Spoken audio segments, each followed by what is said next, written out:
Okay दोस्तों, अब हम देखने वाले हैं ESR in other aromatic rings. तो सबसे पहले चलो मान लो हम लोग देखते हैं पिरिडीन का केस। ठीक है, 3 केस हम लोग यहां पर देखेंगे मेन। एक है पिरिडीन और दूसरा है पायरोल और फ्यूरान, दोनों सिमिलर है। और तीसरा देखेंगे हम नैफ्थलीन। ज्यादा नहीं देखेंगे, जब तक हमारा बस काम का है उतना चीजें हमें पता होनी चाहिए। ठीक है, चलो। तो पिरिडीन के केस में मान लो ये हमारे पास पिरिडीन है,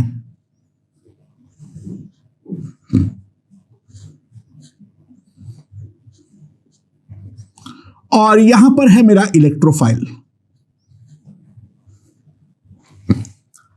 तो क्या पॉसिबिलिटीज है?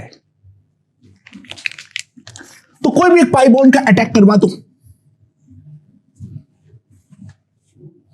चलो ये वाला पाई बॉन्ड का अटैक करवा दिया,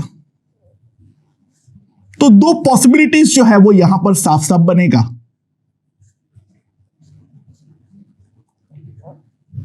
EH और यहां पर प्लस बने, और दूसरा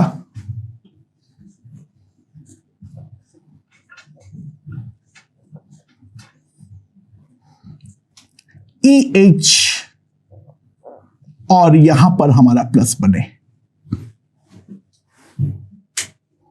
ठीक है, तो सवाल यहां पर यह है जो इन दोनों में कौन सा वाला प्रोडक्ट जो है, कौन सा वाला इंटरमीडिएट हमारा मेजर होगा, इसके बारे में सबसे पहले एक बार के लिए देखते हैं। ठीक है, अच्छा, इसका रेजोनेटिंग स्ट्रक्चर क्या होगा? एक तो ये एक बार यहां पर जंप मारेगा,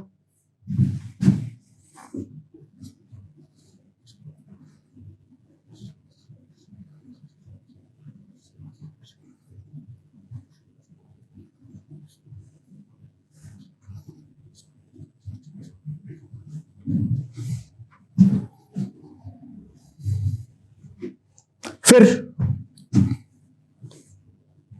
ये भी यहां पर जंप मार सकता है,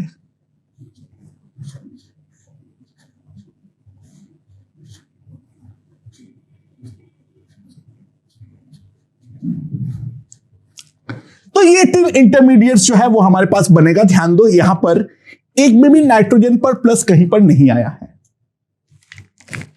अच्छा, अगर दूसरा वाला इंटरमीडिएट बनाता हूं मैं,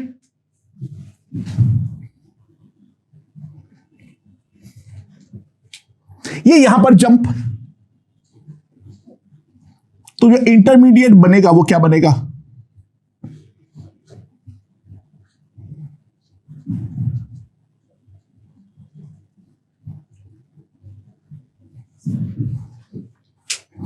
एंड उसके बाद क्या होगा?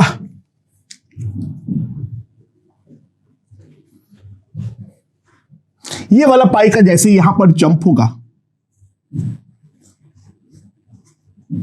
तो काफी ज्यादा बुरी बात बन जाएगी। ध्यान दो,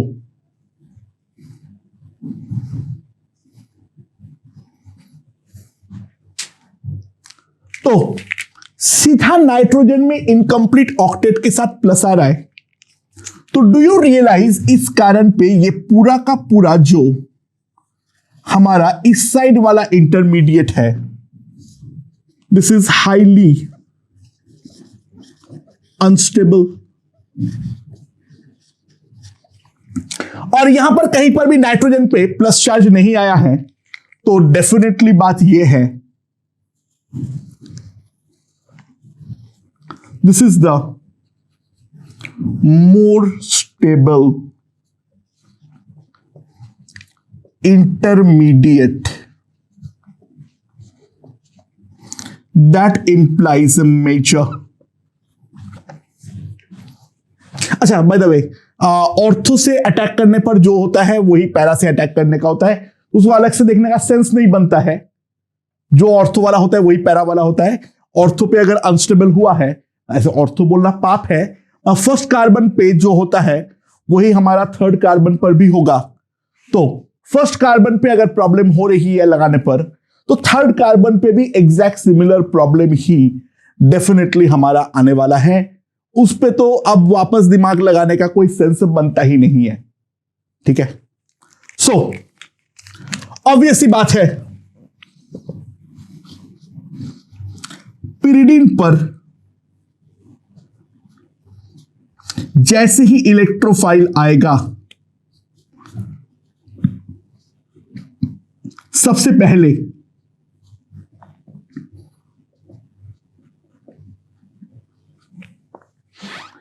एंड नाउ ये वाले को स्नैच करेगा,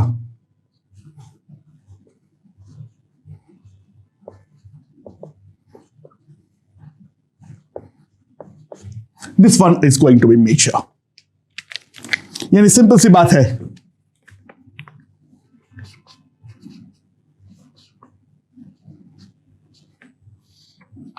इस पर अगर मैं डालता हूं कंसंट्रेटेड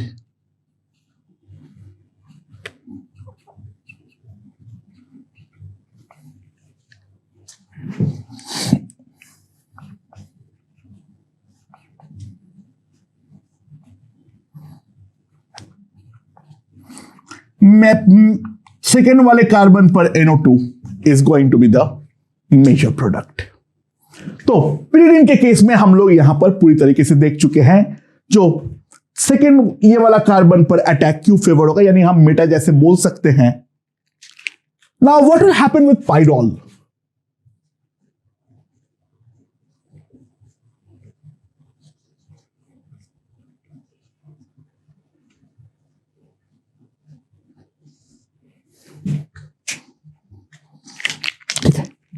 सो अगर हमारे पास पाइरॉल है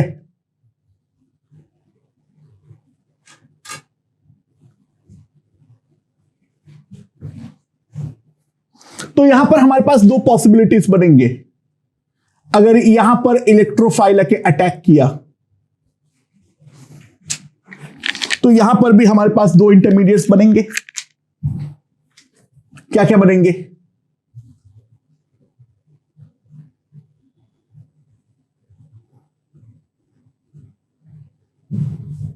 एक तो ये वाला बनेगा,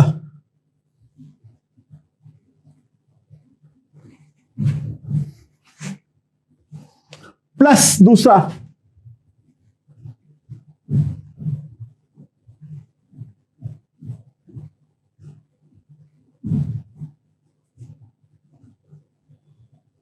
सॉरी यहां पर प्लस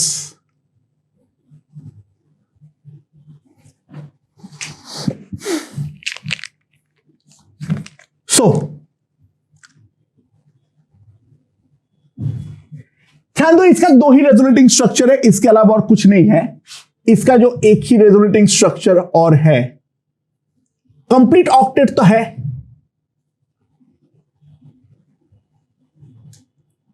डबल बॉन्ड एन पे प्लस एंड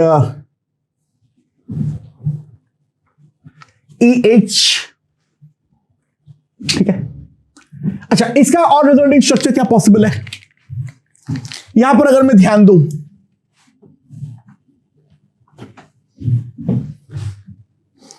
तो एक रेजोनेटिंग स्ट्रक्चर तो ये वाला बनेगा,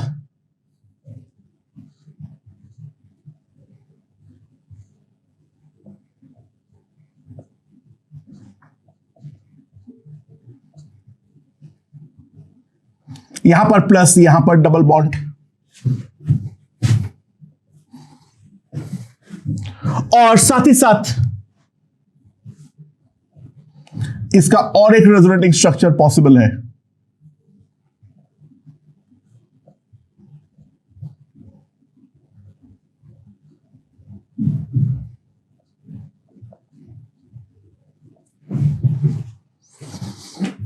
अच्छा, दोनों में ही कंप्लीट ऑक्टेट है, बट हम साफ साफ देख सकते हैं ये वाले केस में greater extent of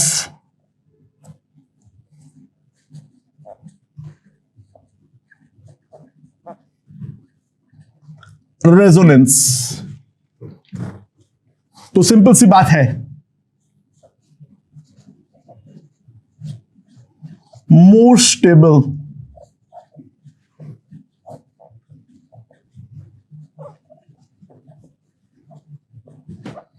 intermediate. Greater extent of resonance, so that means it is a more stable intermediate. अरे दूसरा वाला खराब नहीं है, बस इससे मार्जिनली थोड़ा खराब है। यानी पायरोल और फ्यूरान पे अगर हम ध्यान दें तो दोनों जगह पर ही हमारा ठीक ठाक अमाउंट ऑफ EASR जो है वो मिलने वाला है, जबकि हमारा पिरिडीन के केस में एक तो EASR काफी स्लो होगा as compare to pyrrole and furan, क्योंकि पायरोल और फ्यूरान में इलेक्ट्रॉन डेंसिटी काफी ज्यादा होती है। इसका EASR का रेट बेंजीन से भी ज्यादा है, क्योंकि पिरिडीन का डेफिनेटली बेंजीन से कम होती है। इसके रिगार्डिंग भी हम लोग बातचीत कर चुके थे।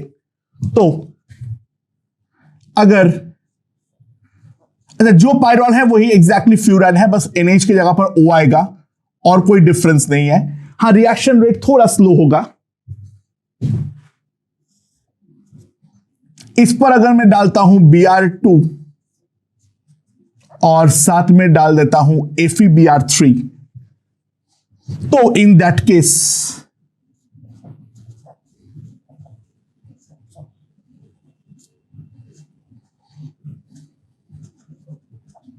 this one is a major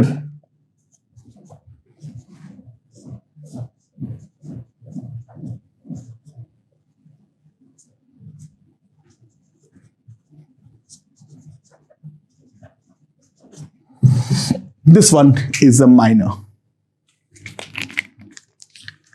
Furan reacts similarly, but rate of EASR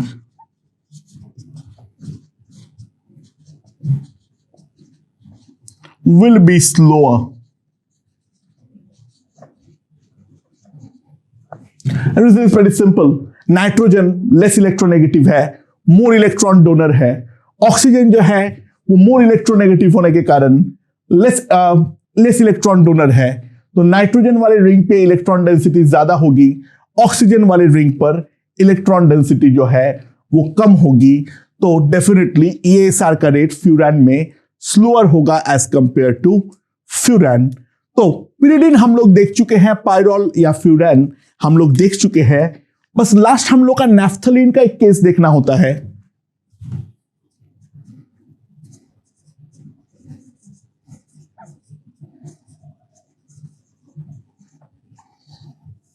right, अच्छा नैफ्थलीन में सबसे पहली बात एक चीज देख लो, पहले भी हमने इसकी रिगार्डिंग बातचीत किए तो थे।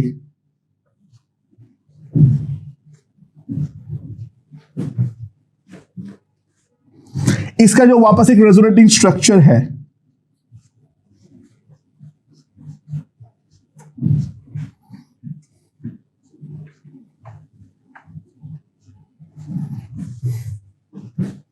और एक जो रेजोनेटिंग स्ट्रक्चर है,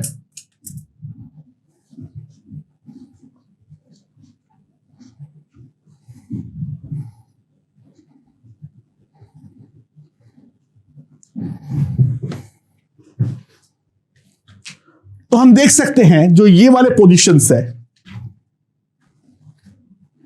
जो मैं मार्क कर रहा हूं ग्रीन से, इनमें दो बार डबल बॉन्ड आ रहा है, ठीक है। और जो मैं पिंक से मार्क कर रहा हूं बॉन्ड्स को,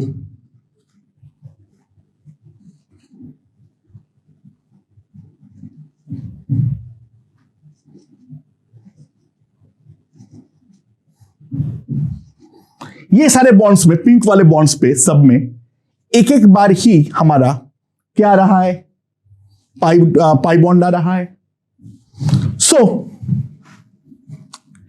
naphthalene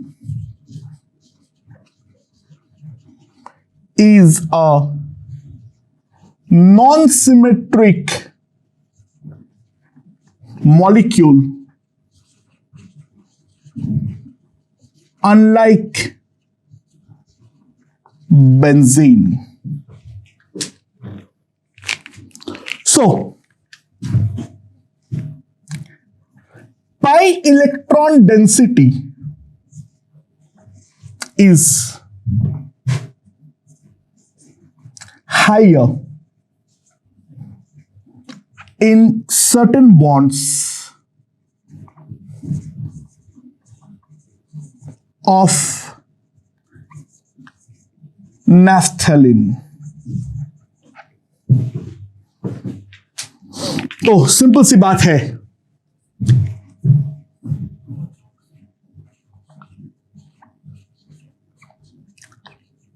rate of EASR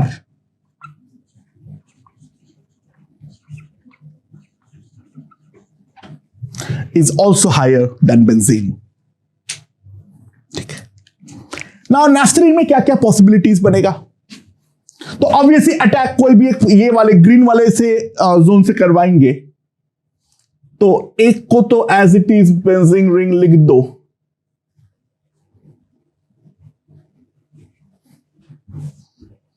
and now यहां पर जब मेरा E प्लस का अटैक होगा, मान लो मेरा ये वाला बॉन्ड किया, तो दो पॉसिबिलिटीज यहां पर साफ साफ बनेगी।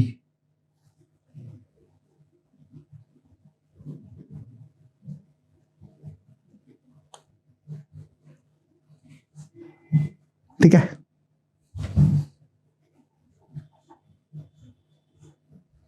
और दूसरा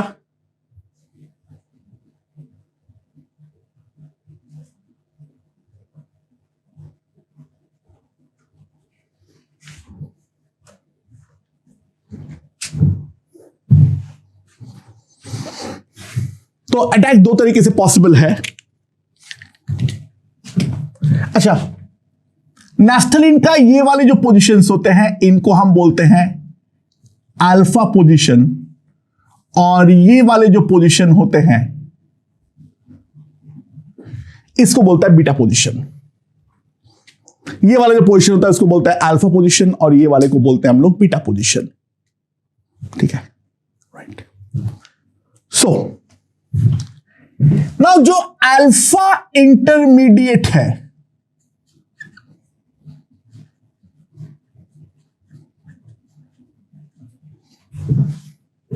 ध्यान दो, पहले एलाइलिक है, एलाइलिक को रीअरेंज करते ही बेंजाइलिक बनेगा, तो allylic plus benzylic.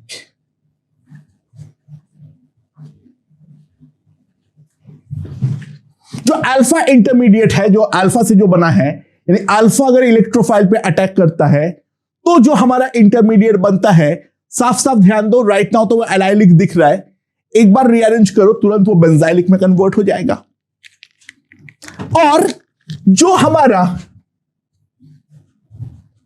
Beta intermediate है वो केवल और केवल बेंजाइलिक ही है, वो एलाइलिक तो है नहीं। तो ऑब्वियस सी बात ये है, अल्फा इंटरमीडिएट जो है वो हमारा मोर स्टेबल है। तो सिंपल सी बात है, alpha substituted products will be KCP, क्योंकि वो मोर स्टेबल इंटरमीडिएट से बन रहा है, and will dominate at low temperature। जो अल्फा सब्स्टिट्यूटेड प्रोडक्ट्स होंगे वो सारे के सारे हमारे केसीपी होंगे, और वो हमारे लो टेम्परेचर पर डोमिनेट करने वाला है। अच्छा, तो एक बात तो ऑब्वियस है, जो अगर मान लो मैं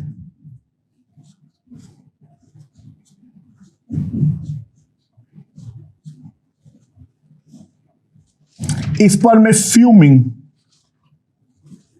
H2SO4 डाला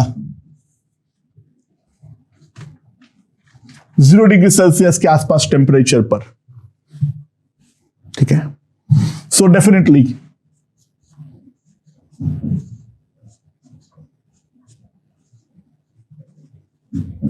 जो अल्फा वाला होगा वो हमारा मेजर होगा, प्लस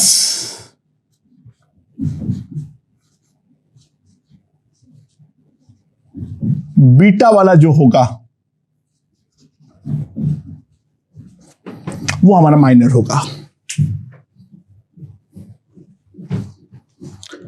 ओके, बट अब ऑब्जर्वेशन ये है, जो अगर मैं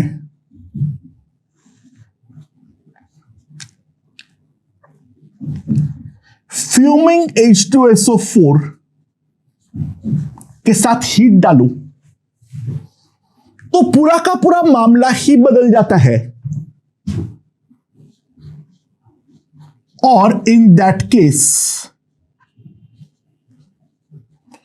जो बीटा वाला प्रोडक्ट है वो हमारा मेजर बन जाता है,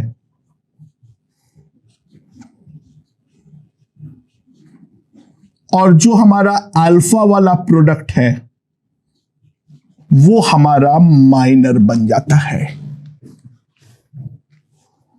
यानी मोस्ट प्रोबेबली जो बीटा वाला प्रोडक्ट है वो हमारा थर्मोडायनेमिकली कंट्रोल प्रोडक्ट है, टीसीपी। यानी मैं ये बोलना चाहूंगा, beta product is a thermodynamically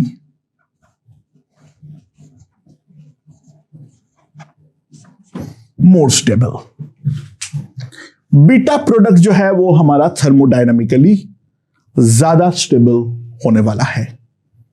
ठीक है, ओके। ऐसे क्यों हो रहा है? अल्फा प्रोडक्ट में एक मेजर प्रॉब्लम है, देख लो।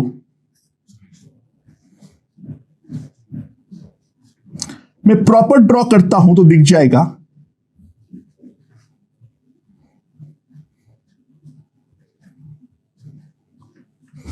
ये हमारा SO3H का पोजीशन है अल्फा का, और ये वाले कार्बन पर भी एक हाइड्रोजन तो है ही, तो bond pair repulsion is the reason why alpha product is less stable than beta। Bond pair repulsion ही वो रीजन है जिस कारण पे अल्फा प्रोडक्ट जो है वो बीटा प्रोडक्ट से कम स्टेबल है। तो beta is a thermodynamically more stable, तो at higher temperatures beta will be major, and at lower temperatures due to the more stable intermediate alpha product is the KCP, and at lower temperature the alpha product is going to be major। तो non benzene EASR का ये तीन ही case हम लोगों के syllabus में काम का है। बाकी तैयार करवाने पे कितना भी करवा सकते हैं, फिनांथ्रिन का करा लेते हैं, एंथ्रासिन का करा लेते हैं, डाइबेंजाइल सब्स्टिट्यूशन के लिए करवा लेते हैं, but that is practically useless. ठीक है, हमारे काम की जितने भी केसेस है वो सारे के सारे हम लोगों ने यहां पर कर लिए हैं। ओके ओके दोस्तों, अब हम लास्ट पार्ट पे आ चुके हैं EASR का, और वो एक स्पेशल टाइप ऑफ सब्स्टिट्यूशन है। मैंने नाम एक बार लिया था इप्सो अटैक। अब हम लोग देखेंगे प्रॉपरली जो इप्सो सब्स्टिट्यूशन होता क्या है और लोगों को भनक क्यों लगी, जो कुछ तो और हो रहा होगा। अच्छा, CMe3 है, एक चीज मानते हो या नहीं, जो ये बहुत ही ज्यादा बल्की ग्रुप है। यानी इस पर अगर मैं CH3Cl और एनहाइड्रस AlCl3 डालूं, डू यू रियलाइज जो expected amount of ortho product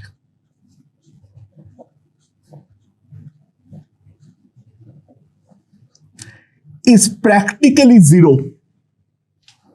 due to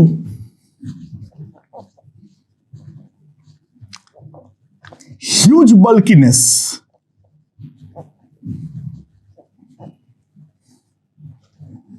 of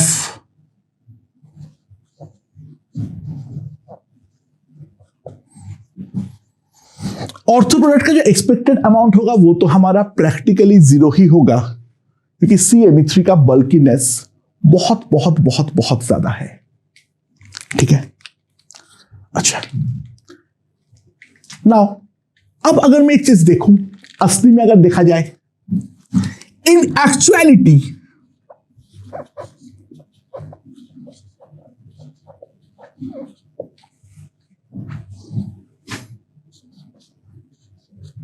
ये वाला जो प्रोडक्ट है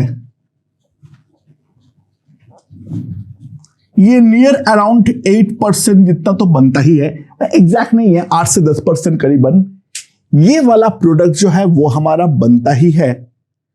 ये 8% बनना समझ में नहीं आया लोगों को। अच्छा ना, और एक प्रॉब्लम हुआ, तो दिस इज प्रॉब्लम 1।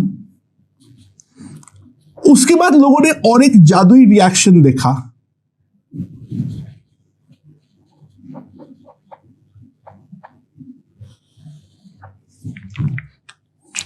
जो अगर मान लो ये हमारे पास है CH3 और साथ में है CMe3, इस पर अगर मैं डालता हूं कंसंट्रेटेड HNO3 और कंसंट्रेटेड H2SO4, तो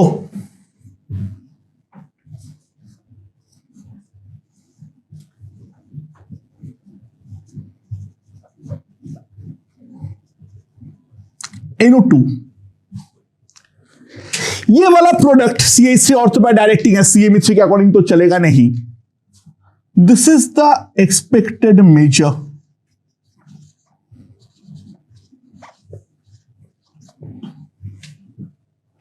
हाँ, ये अच्छा खासा लोगों को मिला, but true major product is, लोगों का होश ही गायब हो गया। CMe3 पूरी तरीके से रिप्लेस हो गया, CMe3 मॉलिक्यूल से ही हट गया और उसके जगह पर NO2 आके बैठ गया। This is the actual major product in the reaction. तो अब लोगों का दिमाग खराब हो गया, जो भाई चल क्या रहा है। ठीक है, सो बाद में वाया इन्वेस्टिगेशन जैसे जैसे टेक्निक्स इंप्रूव हुआ, both observations can be explained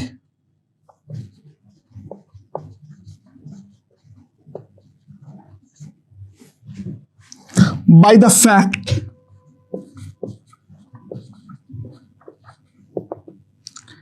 during EASR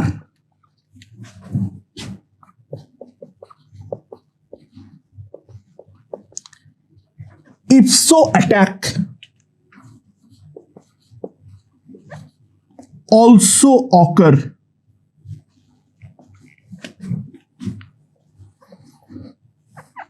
simultaneously. तो इफ्सो अटैक होगा वो भी साइमल्टेनियसली ही चलता रहता है।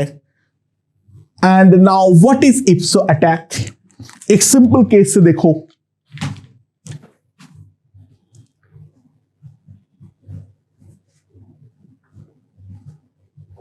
यहां पर है CH3 टोलुइन और इस पर मैंने डाल दिया CH3Cl और एनहाइड्रस AlCl3 तो है ही है। देखो नॉर्मल EASR जो चल रहा है वो तो चल ही रहा है, लेकिन इसके अलावा जो हमारे पास इंटरमीडिएट बनता है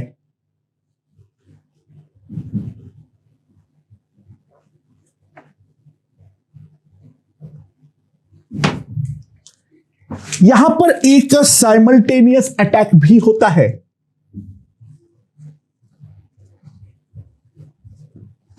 और एक इंटरमीडिएट बनता है लाइक दिस।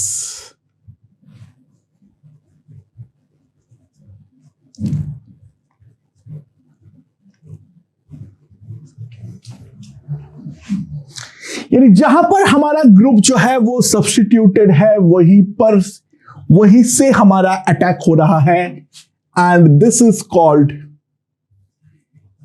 इप्सो अटैक।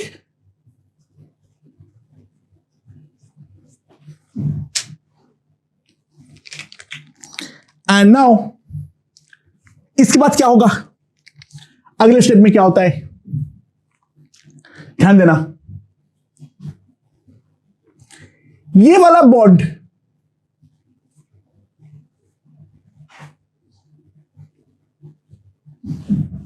यहां से रिशूट करना एक बार, ठीक है ना, यहां से एक बार रिशूट करना, देख लेना। Okay, so after इप्सो attack what happens, ये वाला बॉन्ड यहां पर जंप, ये वाला यहां पर jump, and this CH3 migrates as CH3 minus, तो यहां पर बन जाएगा CH3,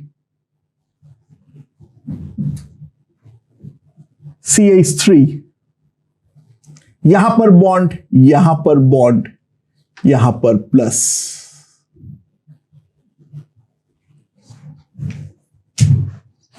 So that is the intermediate. अच्छा, try to realize, अगर ऑर्थो पोजीशन से अटैक होता तो भी यही वाला चीज बनता, यानी इप्सो अटैक में कोई नया चीज नहीं हो रहा है, ऑर्थो अटैक वाला इंटरमीडिएट का ही बनने का एक दूसरा टेक्निक है, and now the Cl minus will come, और ये वाला बॉन्ड यहां पर jump,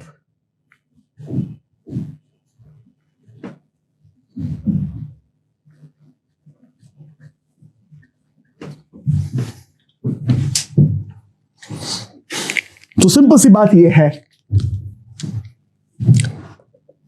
both EASR and इप्सो attack occur simultaneously.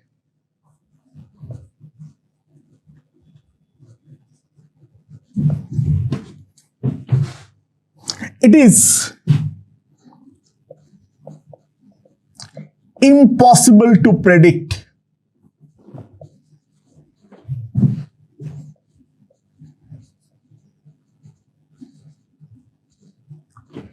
it is impossible to predict how much product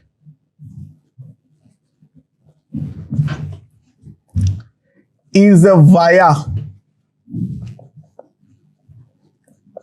EASR and how much via इप्सो। दोनों के दोनों हमारा साइमल्टेनियसली चलता रहता है, तो नॉर्मल केसेस में ये प्रेडिक्ट करना तो असंभव है जो कितना हम लोग का नॉर्मल चला है ऑर्थो अटैक और कितना हमारा इप्सो अटैक के थ्रू हुआ है। अब यहां पर ट्राई टू रियलाइज, अगर CMe3 था,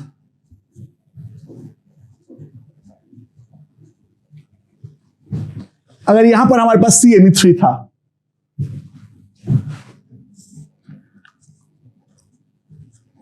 CH3Cl AlCl3, try to realise लगभग 0 ऑर्थो अटैक होगा।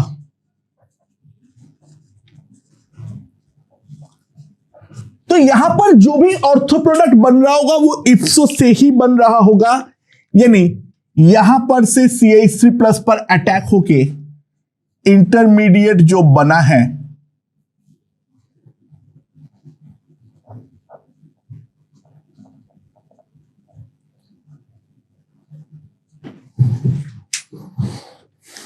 and now in the next step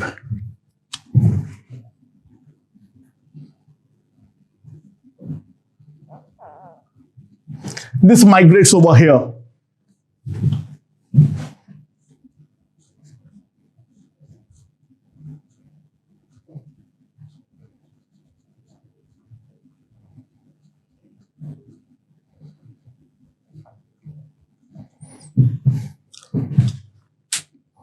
Right? And then Cl minus will snatch the hydrogen.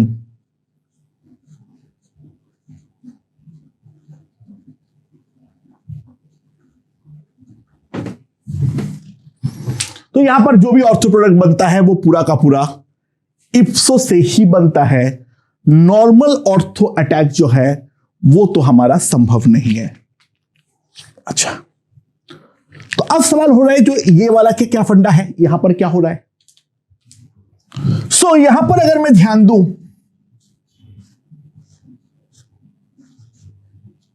CH3 CMe3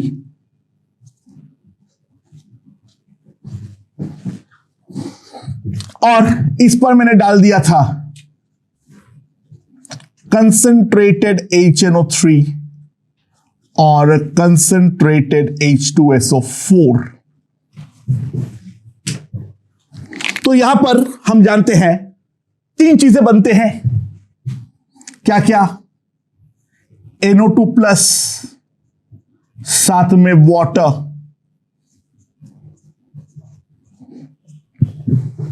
HSO4 minus. Normal ortho attack जो होगा वो तो होगा CH3 के ortho पे product बनेगा, वो मेजर भी होना चाहिए, मतलब लगता तो यही है। बट एक पॉसिबिलिटी और है,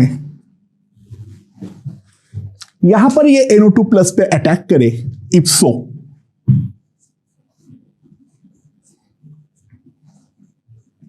CH3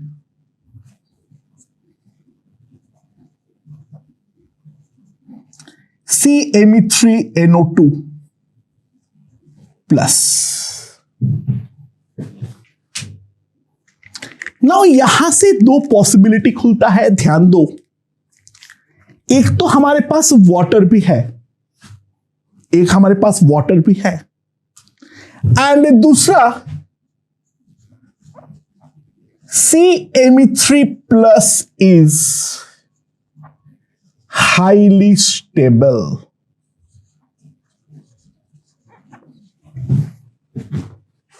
Medium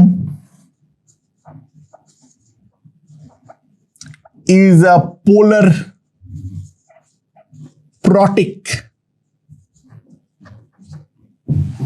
मीडियम जो है वो हमारा पोलर प्रोटिक है। सो कार्बोकैटायन फॉर्मेशन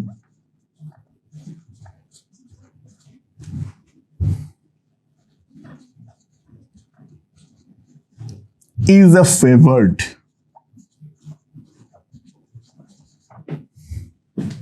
जो कार्बोकैटायन का फॉर्मेशन होगा वो हमारा फेवर्ड यहां पर होने वाला है। यानी व्हाट विल हैपन इज, ये वाला बॉन्ड यहां पर जंप, यानी हमारे पास बन गया नॉर्मल CH3 पे NO2 और साथ में बन गया CMe3 प्लस, और इस पर वाटर अटैक करेगा,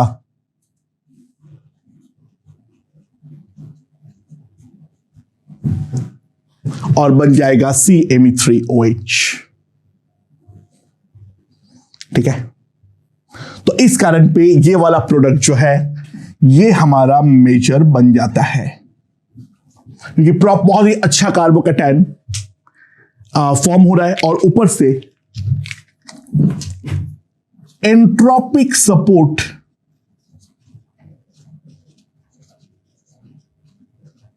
due to one more molecule formation.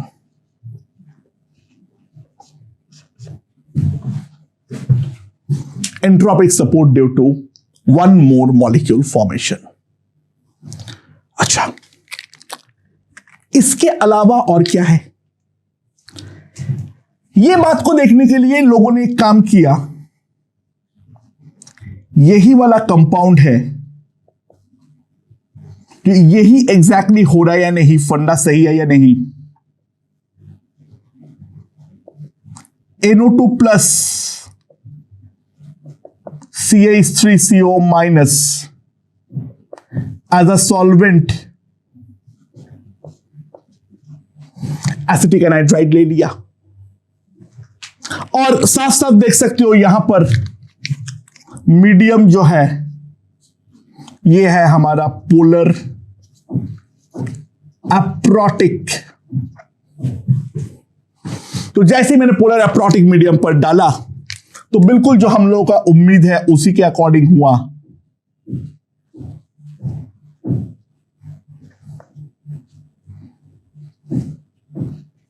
ये लगभग 80% बन जाता है, जो हम लोग का नॉर्मल एक्सपेक्टेड मेजर है। दूसरे साइड का इप्सो से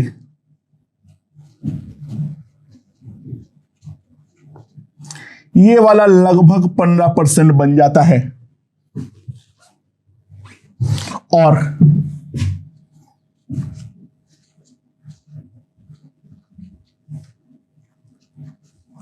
CH3NO2 वाला प्रोडक्ट जो है वो मामूली 5% ही हमारा बनता है, due to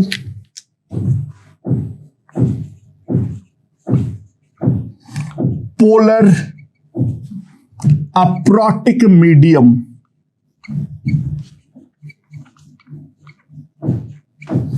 due to the polar aprotic medium formation of